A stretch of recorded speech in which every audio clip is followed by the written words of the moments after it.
जय सिया राम। तो अब तक हमने बहुत भक्तों के चरित्र सुने भक्तमाल से, परंतु आज जो हम चरित्र लेने वाले हैं वो चरित्र भक्तमाल का नहीं है, क्योंकि ये चरित्र बहुत समय पूर्व का नहीं है। पुनः हम लौट रहे हैं अपनी अयोध्या जी की तरफ। अब से जो चरित्र स्टार्ट होगा ये है अयोध्या जी के एक संत का। अयोध्या जी तो अपने आप में ही दिव्य नगरी है, एक अद्भुत नगरी है, संतों की नगरी है, जहाँ दिव्य अद्भुत संत सर्वत्र देखने को मिलते हैं और इतने सीधे सरल स्वभाव के कि भेंट करते ही आनंद आ जाए। तो आज से हम अयोध्या जी के ही एक दिव्य संत का चरित्र अपने कथा रसिक श्री सीताराम जी को श्रवण कराएंगे। माई ठाकुर जी की सबसे प्रिय नगरी तो अयोध्या जी ही है। वे तो कहते ही हैं अतिशय प्रिय मोहि यहाँ के वासी।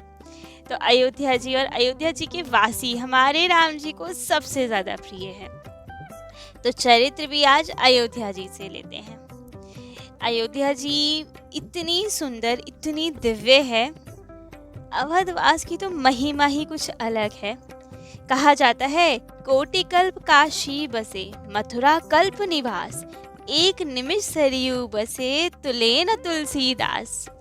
बेशक कोटि कल्पों तक काशीवास करते रहें, कल्प तक मथुरा में ब्रिजवास करें, लेकिन एक निमिष अर्थात एक पलक गिराने का भी जो समय होता है, एक पलक झपकने का, एक निमिष भी यदि आप सरयू जी के तीर अवध में रुक गए, अयोध्या जी में रुक गए, तो उसकी तुलना किसी से भी नहीं है, ना काशीवास से ना ब्रजवास से। इतनी अद्भुत महिमा है अवधवास की। तो आज मन अयोध्या जी की ओर ही गया। हमारे प्यारे कथा रसिक को आज इतनी याद आई अयोध्या जी की कि वहीं के संत का चरित्र सुनने की प्रेरणा दी। तो आज एक अद्भुत दिव्य संत श्री बाबा रघुनाथ दास जी, बड़े महाराज जी, बड़ी छावनी वाले महाराज जी, उनका चरित्र हम अपने प्यारे कथा रसिक श्री सीताराम जी को श्रवण कराएंगे, जो एक अद्भुत संत थे, अवतारी पुरुष थे और उनकी कथा भी अद्भुत है। सुनकर ही पता चलेगा कि कितने दिव्य होते हैं संत, कितना सरल स्वभाव होता है संतों का। अयोध्या जी में तो आज भी आप जाएंगे, सब जगह ना भी घूमें, केवल एक कनक भवन ही चले जाएं तो वहाँ पे ही आपको इतने संतों के दर्शन होंगे कि क्या कहा जाए। चाहे वहाँ सुबह चले जाए श्रृंगार आरती में तो दिव्य संत दिखते हैं।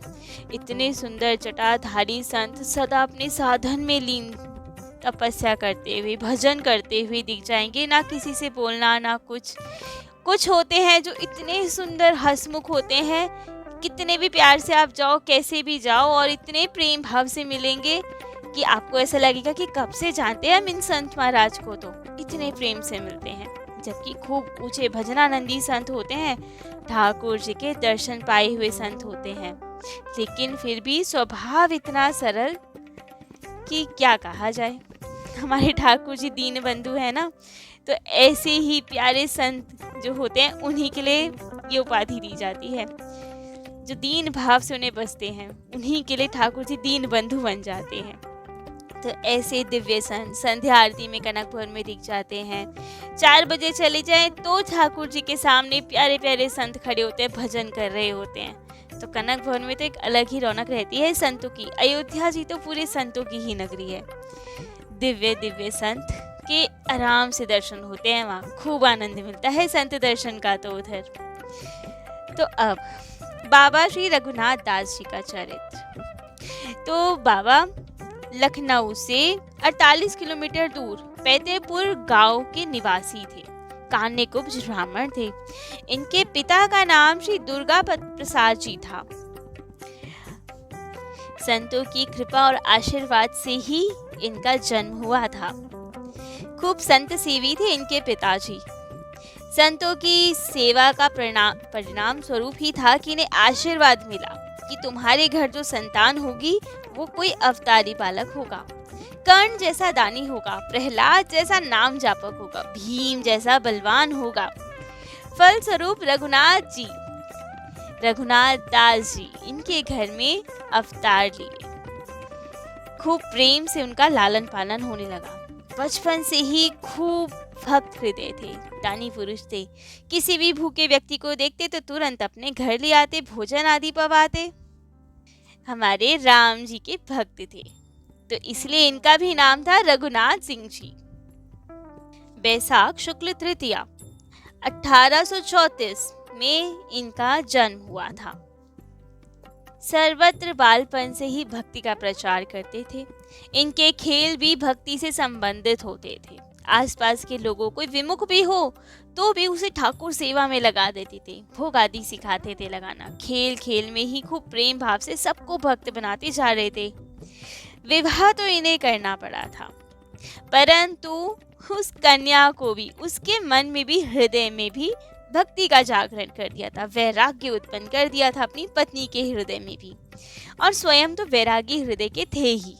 तो जब पत्नी के हृदय में वैराग्य उत्पन्न हो गया तो एक दिन घर से चल दिए गंगा तट की ओर भजन करने। निश्चय कर लिया अब तो यहीं गंगा तट पे बैठकर ही भजन करेंगे। लेकिन जाते जाते रास्ते में कुछ सखा मिल गए।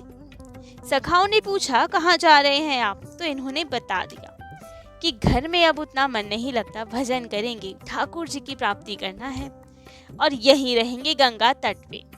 अब तो उन सखाओं ने आकर गांव में और इनके घर में बता दिया। सभी गांव वालों के खूब लाडले प्यारे थे ये, क्योंकि सब जगह भक्ति का संचार कर रहे थे। तो सभी गांव वाले, सभी संबंधी, हितैषी जन सब दौड़ पड़े रोकने के लिए उन्हें। अब तो जहाँ वे अपनी भजन कर रहे थे सब लोग आ गए। सबने समझाया कि घर वापस चलें, लेकिन इन्होंने कहा नहीं नहीं, अब हमें भजन करना है, वापस नहीं जाना है। तो सभी लोग उनके साथ साथ हो लिए कि जहाँ जहाँ आप जाएंगे वहीं हम चलेंगे, हमें भी भजन करना है। अब तो ये क्या करें, कैसे भेजे सबको वापस? तो चलते गए। एक जगह जहाँ संध्या हो गई, रात्रि होने लगी, तो वहीं पे विश्राम के लिए रुक गए सब, और सब ने वहीं आसन डाल के विश्राम किया। बाबा रघुनाथ दास जी ने भी विश्राम किया।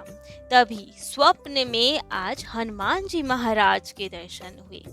उन्होंने आज्ञा दी, कहा कि आप लखनऊ जाएं, वहां पे एक रॉबर्ट साहब हैं जिनकी सेना है, उस सेना में भर्ती हो जाएं। उस सेना में सब भगवत भक्त ही हैं, राम जी के भक्त हैं। और जो उनका सेना नायक है वाजिद अली शाह, वो भी बहुत बड़ा योद्धा है और राम जी का भक्त है। तो वहीं सेना में शामिल हो जाओ, वहीं ठाकुर जी की प्राप्ति तुम्हें होगी। अब तो ये आदेश सुन के प्रातः होते ही अब बाबा रघुनाथ दास जी निकल पड़े उस सेना की ओर, लखनऊ की ओर। एक जने तो साथ में गए, बाकियों को वापस भेज दिया कि तुम्हें साथ नहीं ले जाएंगे, लेकिन जो बिल्कुल ही नहीं माने उनको साथ ले जाना पड़ा। वहां गए, फौज में बात की गई, और लेकिन वहां पे भी शायद ठाकुर जी ने कुछ इशारा दिया हो, तभी जाते ही इन्हें फौज में भर्ती कर लिया गया। रॉबर्ट साहब ने जो बाकी के जने आए थे उन्हें वापस भिजवा दिया, उन्हें जाना पड़ा अब आज्ञा सुन के, और ये फौज में भर्ती हो गए। खूब आनंद रहा, फौज में रहते हुए भी खूब भजन करते, ठाकुर सेवा करते, नित्य वहाँ रामायण जी का पाठ होता था, खूब आनंद रहता था। तो अब सब प्रेम से भजन हो रहा था, फौज के कार्य भी हो रहे थे, खूब आनंद था। एक तरह से फौजी नहीं, संत समाज ही जुड़ गया हो मानो। तो खूब आनंद से रह रहे थे। एक समय की बात, माघ स्नान का समय आया, तो वही फौज के साथी सब गए छुट्टी लेकर प्रयाग स्नान के लिए। प्रयाग में संत सेवा दर्श स्पर्श करते हुए एक साधु बाबा मिले, मौनी बाबा, जिनका नाम था बलदेव दास जी। तो अब उनको देखकर तो इन्होंने उनसे दीक्षा की प्रार्थना की, शरणागति चाही, और उन्होंने भी इनका आचरण देखकर, भजन देखकर स्वीकृति दी और इन्हें मंत्र दान दिया, शरणागति ली और दीक्षा प्रदान की। अब नाम रखा गया रघुनाथ सिंह जी से रघुनाथ दास। अब तो गुरु सेवा की और आज्ञा लेके पुनः आ गए फौज में, कार्य आदि कर रहे थे, ड्यूटी कर रहे थे। परंतु अब एक समय की बात, रामायण जी का खूब पाठ चल रहा था रात्रि भर, और ये खूब प्रेम मगन होकर वहीं पे ध्यानस्थ थे। खूब प्रेम से अश्रुप्रवाह हो रहा था और ये पाठ सुन रहे थे। ठाकुर जी के ध्यान में ऐसे लीन हुए कि इनकी ड्यूटी का समय आ गया, इन्हें भान ही नहीं रहा। वहां पे ड्यूटी चेंज की गई, परंतु ये तो पहुंचे ही ना। इन तो समाधि ध्यान ठाकुर जी के प्रेम में लीन। तब तो श्री हनुमान जी महाराज ने इनका रूप धारण कर ड्यूटी दी, लेकिन इन्हें नहीं पता चला। जब कुछ समय बाद प्रातः इन्हें याद आया कि रात्रि में तो हमारी ड्यूटी थी, हमसे तो भारी भूल हो गई, हम गए नहीं ड्यूटी में। तब जाके देखा तो किसी और की ड्यूटी लगी हुई है। क्षमा मांगी कि हम नहीं आ पाए और पूछा गया कि किसने हमारी जगह ड्यूटी दी, उसका धन्यवाद दे के आए। लेकिन पता चला कि इनकी ड्यूटी तो स्वयं इन्होंने ही दी थी। रजिस्टर देखा तो हस्ताक्षर भी। अब तो ये परेशान कि मैं तो आया नहीं, मेरे हस्ताक्षर किसने किए। आसपास के साथियों ने भी कहा कि रघुनाथ जी तुम ही तो आए थे ड्यूटी देने, लेकिन इन्होंने कहा नहीं, मैं तो पाठ में व्यस्त था, व्यास जी से पूछ लीजिए। सब आए जहाँ पाठ हो रहा था तो उन्होंने भी कहा कि रघुनाथ दास जी तो पूरे समय यहीं थे, ध्यानस्थ थे। तब तो इन्हें समझ में आया कि अवश्य हनुमान जी महाराज होंगे जो मेरी जगह ड्यूटी दे गए। बहुत दुख हुआ कि हनुमान जी महाराज को मेरे कारण कष्ट उठाना पड़ा। अब और सतर्कता पूर्वक ड्यूटी करेंगे, जिससे ठाकुर जी को, हनुमान जी को कष्ट ना हो हमारे कारण। खूब प्रेम से ड्यूटी करने लगे वापस से। अब एक और समय ड्यूटी कर रहे थे। इनकी पोस्ट से, इनके कार्य से सब लोग बहुत प्रसन्न, और अब इनको सेना नायक बना दिया गया, पोस्ट बढ़ गई इनकी। अब तो अब एक समय आया युद्ध का। भिन्न का राज्य ने चढ़ाई कर दी और युद्ध होने लगा। लेकिन इनका ध्यान करते करते ठाकुर जी का तो रामनवमी की छवि सामने आ गई, और रामनवमी की उस अलौकिक छटा में ध्यान में ऐसे मग्न हुए कि ये भूल ही गए कि युद्ध चल रहा है। कौन युद्ध करने आ रहा है, क्या हो रहा है, इन्हें कुछ भान नहीं। प्रेम मगन हो ठाकुर जी के ध्यान में लीन हो गए। बिल्कुल ही भूल गए कि क्या करने वाले हैं, क्या करना है। पूरी सेना का भार इन पे है, सेना संभालनी है, कुछ ध्यान नहीं इन्हें। ये तो प्रेम से रामनवमी मना रहे हैं, ठाकुर जी को भोग लगा रहे हैं मानसिक, और उधर फौज ने चढ़ाई कर दी। तब तो हमारे रघुनाथ जी से, हमारे ठाकुर जी, श्री सीताराम जी से नहीं रहा गया, और स्वयं राम जी इनका रूप धारण करके आ गए। और वहां सब तोपों में बत्ती देती, सारी तोपें अकेले संभालने लगे, पूरी सेना को अकेले उन्होंने भगा दिया। सारी तोपें चलने लगी, सब सेना डर कर भाग गई विपक्ष। अब तो जो रॉबर्ट साहब थे, उन्होंने ये सब देखा कि रघुनाथ जी तो अकेले ही सब पे भारी पड़ गए, सब तोपें अकेले ही संभाल ली इन्होंने, इतनी बहादुरी का काम किया।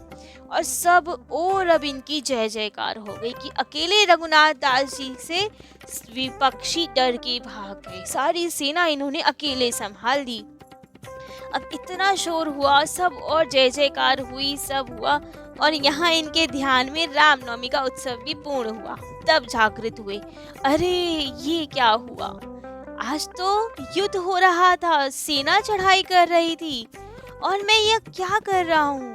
मैं तो केवल कुछ कार्य से आया था, मैं यहीं बैठा रह गया। जल्दी जाके देखना चाहिए क्या हो गया, कहीं हमारा पक्ष हार ना गया हो। बहुत डरे कि मैं कैसे ध्यान में इतना लीन हो गया कि मैं युद्ध को भूल गया।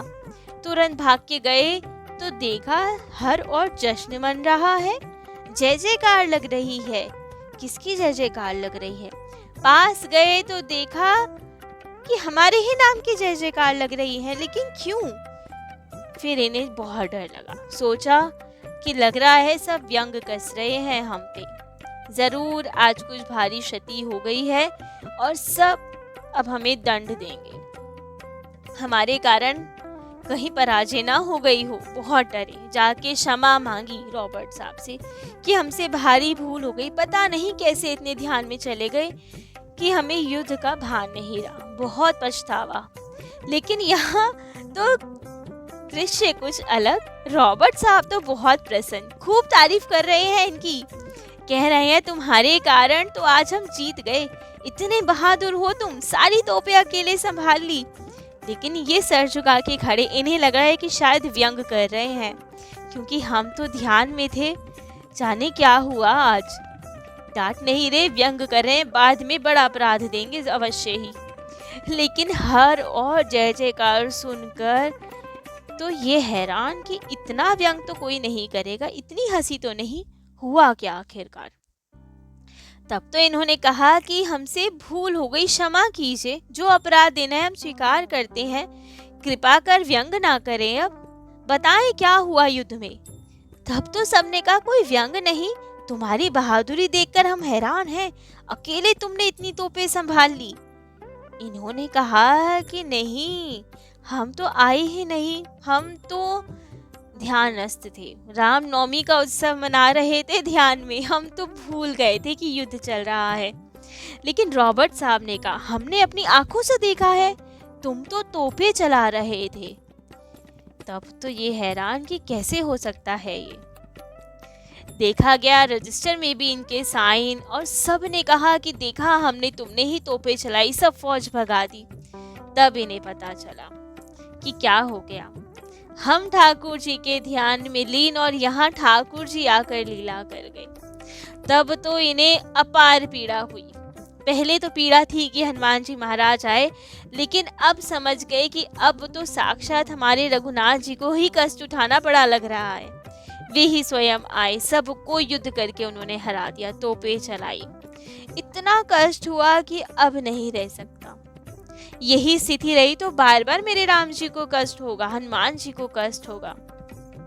ऐसी नौकरी नहीं करनी, ऐसी फौज में नहीं रहना कि हमारे ठाकुर जी को ही कष्ट हो, उन्हें आना पड़े बार बार। सब छोड़ने को तैयार, रोते रोते अपना इस्तीफा लिख कर दे दिया कि हम नहीं रहेंगे अब फौज में, हमसे नहीं होता, हम आए ही नहीं आज। हमारे ठाकुर जी आए, उन्हें कष्ट होना पड़ा हमारे कारण।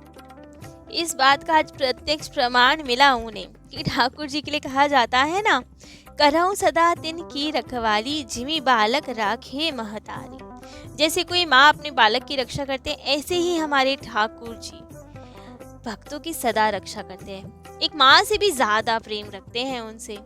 आज उन्होंने हमारे लिए इतना कष्ट पाया, बहुत दुखी कि अब नहीं रह सकते।